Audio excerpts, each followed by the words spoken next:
Welcome back. Congrats. Ronald from Hawaii Kai won the Lion Coffee Rake Prize package. Enjoy Lion Coffee, now available in single cup pods, single pot filters, and the new pour overs. Great for work, travel, or perfect for a cup at home. Visit lioncoffee.com today. This is a guy who I'm not sure if he's a coffee drinker, but he's up very early, so I'm not sure if that would behoove him to get into that ritual. But we have the head coach of the Rainbow Warrior football team, Timmy Chang, joining us. Kanoa, Leahey, Billy Hull here. We are live on location at UH football practice. Very nice of you, Coach, to peel off of the festivities here to talk story with us. How are you doing, man? I'm doing good. I am a Lions coffee cup drinker, so it's pretty exciting to Oh, know that they perfect. have the cups.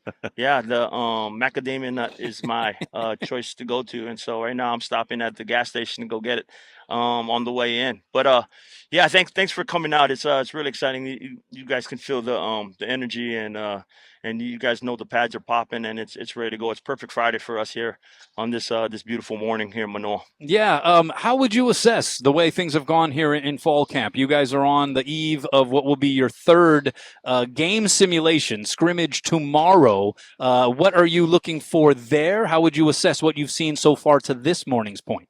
Yeah, it's a continued growth mindset for these guys, continuously learning. I mean, it's the simplest of details that are in everybody's lives, man. Like discipline, work ethic, understanding details. I mean, it's all those things constantly ingrained in them over and over and over, and those are the things that you try to unconsciously do and get ready for on these Saturdays. And so, it's they've been in for a little while. With the week zero, we're one of the first teams to Yeah. start in the country, and so going into our third week, they're in a good place right now, and so we just want to keep them there, keep them healthy. But we'll be going at it. I mean, we got Mountain West officials flying in as we speak right now. Having them down here. There's a couple new rule changes. We get to talking the comms, quarterback and coach and defensive coordinator and whoever the designated person to call the plays. Usually the linebacker, the Mike linebacker, will be in head communications. And so it's taking an NFL approach, and also the tablets will be out here. And so Mm.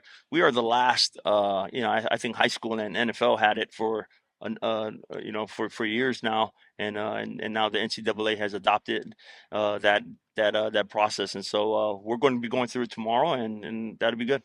Just a follow up, if I may. You talk about the tablets, you talk about that communication, some of the other rule changes. How is that going to impact how you guys go about your business on game night on the sideline? What are you anticipating there? Yeah, first off, we're looking to change sidelines, and I really want to apologize to our season ticket holders because there's a game within a game. I mean, we're usually back. Everybody wants to be back against the press box, so that you don't get your signals stolen, and that's a big problem.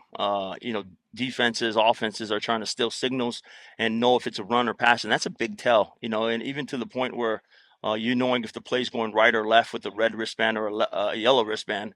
Those are all things that go into the details. So we're going to switch sidelines. So we'll be on the Mackay side this year.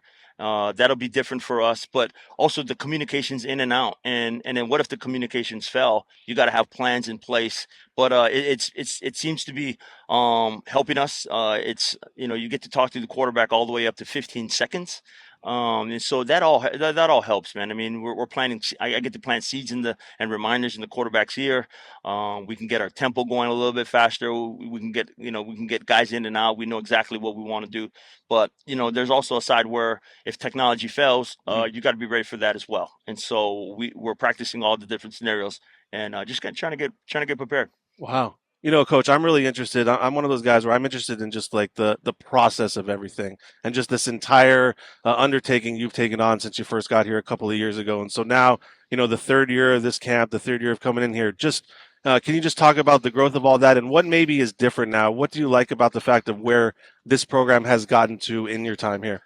Yeah, this is not my first rebuild, as a coach, and so I lean on my experiences at those times. Nevada was a rebuild, taking a program of a coach that got let go, and recruiting and building the foundation and trusting the process and staying staying to your morals and your understanding of what it takes to win. I think if you have in your mind what it takes to win and what it's, from a collective group, from me to the trainers to the equipment to my staff to the players, as you go through those times, the first and second year, you're learning a lot about yourself. And I say this to the guys around the circle. I mean, losing's part of it. There's growth within, adversity and challenges. And if I think if we come out here and we were really good, I think a lot of the problems get masked because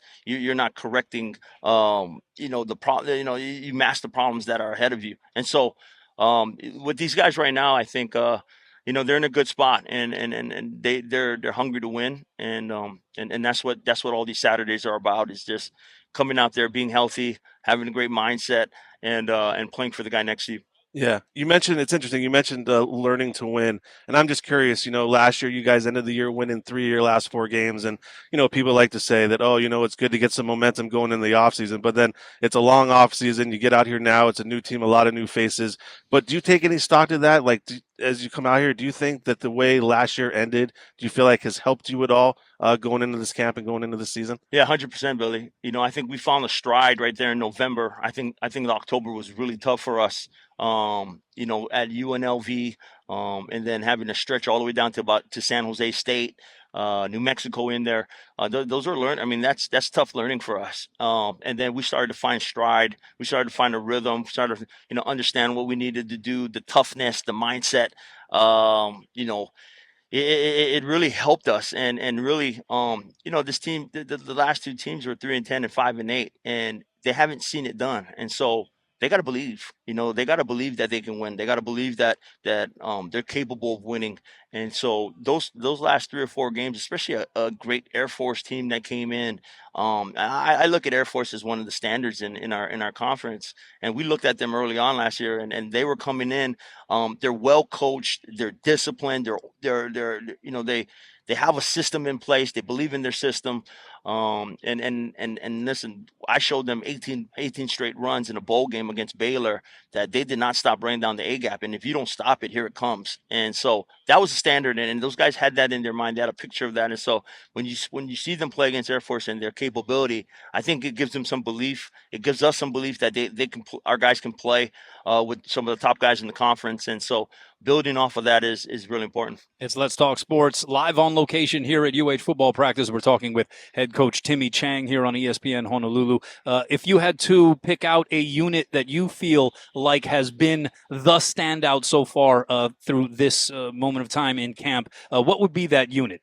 Yeah, there's a couple units. I think the linebacker room has always been the standard. It's we get Logan Taylor back, but there's 3 other good linebackers, 4 other good linebackers, in Jalen Smith, Jemiah Otis, Nalu Emerson, and Noah Cameron. So that's been a solid group. They've constantly held the standard. The corner group has done well, as well as Cam Stone and Caleb Brown. Jaheim is coming off of injury right now, but that's another group that I think that does stand out to me. The D-line group works really hard. There's Jordan is doing a great job with the young defensive linemen, and then our new additions at D-tackle have been really good. Our receiving core is pretty deep. Minus Stephen McBride right now. We have a deep receiving core. And really the pleasant surprise has been the offensive line. Going to run and shoot protections. Them picking it up as they did. It's been pretty good and cool to see that the pockets are there, and these guys are passing off 3 down, 4 down, move around blitzes, and so pretty exciting to see. You mentioned a lot of groups, but this is the University of Hawaii, so I have to ask you about the quarterbacks, and specifically Braden Shager. Just him coming back.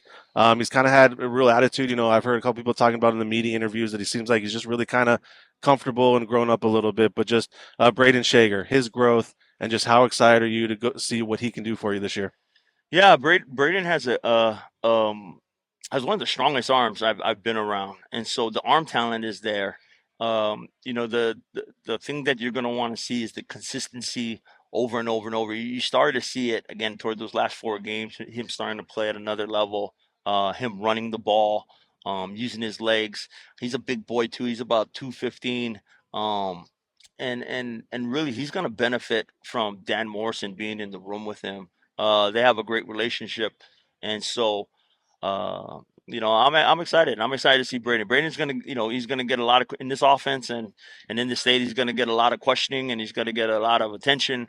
For him, it's about just distributing the ball, being the best, being the best teammate that he can be, and then really deflecting that attention and giving the praise to his teammates. But like I said in media day, we go as he goes, and so he's in a good spot right now and getting a little bit more comfortable with what he's doing. We're talking with head coach Timmy Chang here. Let's Talk Sports live at UH football practice on ESPN Honolulu. You mentioned Stephen McBride. It is a question we get often on our radio show, people asking for any updates there. And I know as a coach, you don't want to focus on the guys that right now aren't available. It's the guys who are on the field that you want to focus on. Is there any kind of update? Is this team moving forward as if he is not going to be available? And then if you could comment further on the depth at that position, because it does seem like we have seen in this fall camp some guys who have really looked the part. I'm looking at a guy like Dekel Crowdis, the transfer from Kentucky, who seems like a guy who could definitely get some time on the field.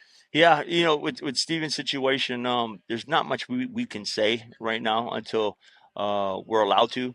And that time will be coming really soon. The receiver room right now, Coach Ursua has 12 guys that we rotate, and really, again, we played a lot of young guys. Like Ashlock Profele is only a redshirt sophomore. You know what I mean? And so and Alex Berry is a redshirt sophomore, and Nick Senecal has been here for going on his 3rd year now. He's going to be a junior. We didn't redshirt him, but Coach Ursula has a lot of depth. Jonah Ponoki, Kowali Nishigawa, Tama.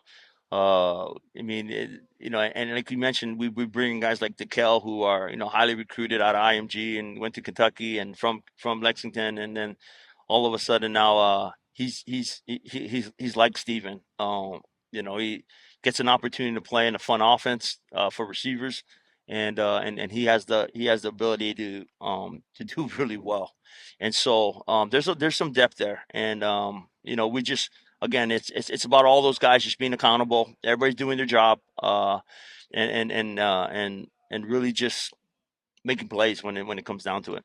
All right, I know we're kind of getting run out of time, but I want to kind of ask you a little bit of a fun question because the high school football season starts in Hawaii today, and I believe 25 years ago now was the first state football tournament in high school, and a certain quarterback for St. Louis was able to win the first state championship. And so I'm just curious. I've always wanted to ask you this. You played with so many good players at St. Louis, but I want to ask you, who was the best player you played against while you were at St. Louis? Oh, that's a great question.